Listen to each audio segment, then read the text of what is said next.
허리를 삐끗한 순간 그게 밤 10시, 11시 아니면 새벽 1시라면 정말 막막하죠.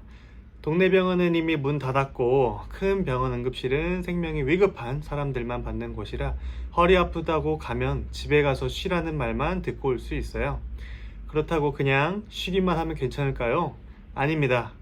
무거운 걸 들거나 허리를 살짝 돌리거나 기지개만 켰는데도 삐끗하는 급성 허리 통증은 대수롭지 않게 넘기면 큰 수술까지 이어질 수 있어요. 허리 디스크, 척추관 협착증, 심하면 신경 손상까지 악화될 수 있기 때문이에요. 그래서 오늘 영상에서는 동네 병원이 문 닫는 밤이나 주말에 허리를 삐끗했을 때 꼭 기억해야 할 3가지 대처법을 알려드립니다. 초기에만 잘 대응해도 큰 고생 없이 좋아질 수 있습니다. 허리 통증이 오면은 많은 분들이 제일 먼저 떠올리는 게 있어요. 아, 근육이 뭉쳤구나. 따뜻하게 찜질해야 되겠다. 그런데요, 이게 정말 위험할 수 있다는 겁니다. 단순한 근육 뭉침이 아니라 요추 염좌, 디스크, 신경 압박처럼 염증이 심한 급성 상태일 가능성이 높기 때문이에요. 이럴 땐 온찜질이 아니라 냉찜질, 즉 아이스팩이 정답입니다. 그리고 꼭 기억하셔야 할 게 하나 더 있어요. 많은 분들이 이 급성 통증을 만성 통증처럼 다루는 실수를 한다는 거예요. 스트레칭이나 따뜻한 찜질을 하면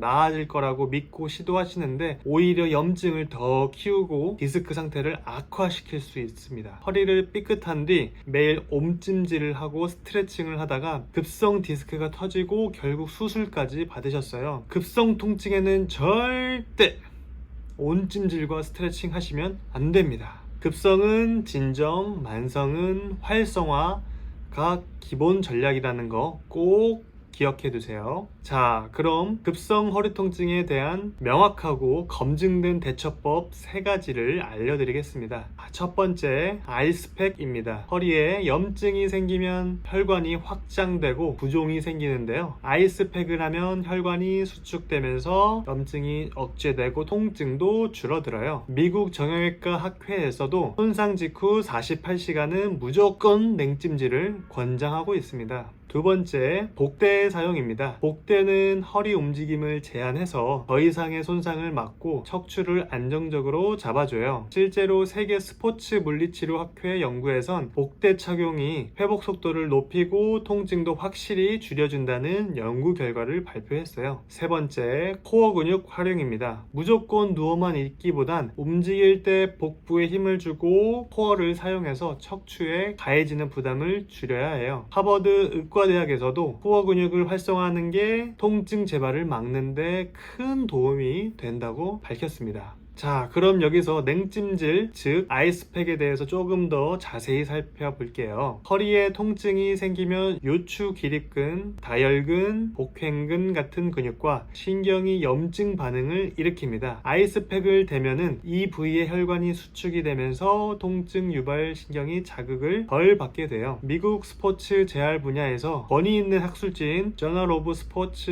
Rehabilitation 연구에 따르면 냉찜질은 염증을 최대 30% 억제하고 회복을 돕는다고 합니다.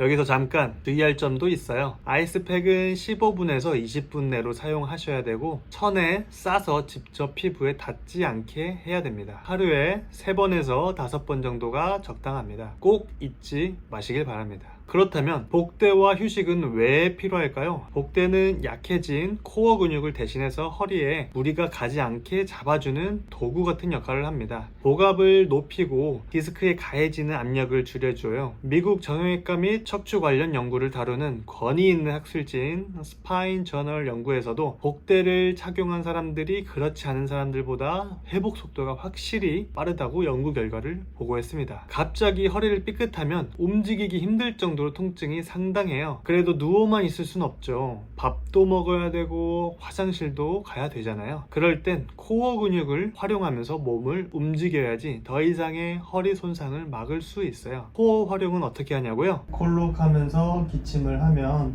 복부, 코어 근육에 힘이 들어가는 걸 느낄 수가 있습니다.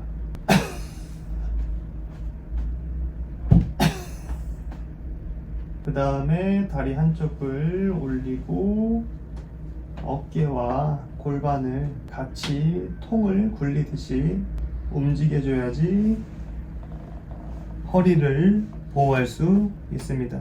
그 다음에 다리를 내리고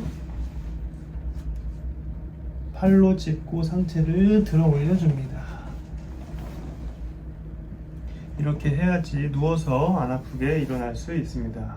그리고 평상시에 허리가 안 좋으신 분들은 허리를 구부리시면서 일어나시면 또 허리를 재손상 받아서 허리 통증이 재발할 수 있으니 앉았다 일어나실 때 복부에 힘을 먼저 주시고 허리를 구부리기보다는 고관절을 굽혔다가 피시는 습관을 길들여 주세요. 유럽 척추의학 분야에서 권위 있는 국제 학술지인 유로피안 스파인 저널에선 코어 활성화가 허리 통증 재발을 막는데 확실한 효과가 있다고 밝혔습니다. 자, 그럼 정리해 볼게요. 아이스팩으로 염증을 억제하고 복대와 휴식으로 회복 환경을 만들고 코어 근육으로 허리 부담을 줄여주는 것, 이 세 가지가 급성 허리 통증의 핵심 대처법입니다. 이 영상 보신 분들은 허리 삐끗했을 때 어떤 대처를 해야 할지 헷갈릴 필요 없으실 거예요. 초기에 제대로만 대응해도 병원 갈 일, 큰 수술을 할 일 막을 수 있습니다. 이렇게 잘 대처해도 통증이 계속 남아있거나 불편함이 지속된다면 근본적인 원인이 남아있다는 증거예요. 급성이 만성까지 이어지지 않게 이때 조치를 잘 해주셔야 합니다. 근본적인 원인 치료는 도수 치료가 다른 수술이나 주사 시술보다 훨씬 효과적이에요.